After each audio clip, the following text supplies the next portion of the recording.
এই যে প্রত্যুপকার আমরা যে গল্পটা, এই গল্পটার মিনিংটা আসলে কি, মানে প্রত্যুপকার মিনিংটা কি?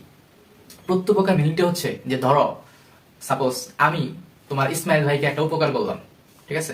ইসমাইল ভাই অনেকদিন ধরে হচ্ছে মানে বিয়ে করবে চাইতেছে, বিয়ে করবে, বাট হচ্ছে বিয়ে করতে পারতেছে না, মানে তারা কেউ পছন্দ করে না। এখন পরে আমি কি করলাম, তার জন্য একটা মেয়ে দেখে দিলাম, মানে ঘটককালি করলাম আর কি, ঘটকালি করলাম করে হচ্ছে তার বিয়ের ব্যবস্থা করে দিলাম, মানে সে বিয়ে করতে পারলো আর কি। তো এই যে ইসমাইল ভাই বিয়ে করলো, এখন পরবর্তীতে ইসমাইল ভাই কি করছে, আমি যেহেতু তার প্রতি একটা উপকার করছি না বলো তোমরা, একটা উপকার করছি। তো পরে ইসমাইল ভাই কি করছে, তার যে শালিকা ছিল, তার জন্য মানে তার শালিকা কি হচ্ছে আমার জন্য হচ্ছে দেখে রাখছে যে আমার সাথে হচ্ছে ই করাই দিবে আর কি, এই করাই দিবে, ঠিক আছে? তো এই যে ইসমাইল ভাই কি আমার প্রতি আবার কি উপকার করলো না? তাহলে এই যে আমি ইসমাইল ভাইয়ের প্রতি উপকার করছি এবং ইসমাইল ভাই কি আমার প্রতি আবার কি উপকার করলো, এই যে যে মানে মানে পরোপকার মানে আমি করছি, যে আমি যে উপকারটা করছি এটা কিন্তু প্রত্যুপকার না, কিন্তু ইসমাইল ভাই যে উপকারটা আমাকে করছে এটা হচ্ছে কি প্রত্যুপকার।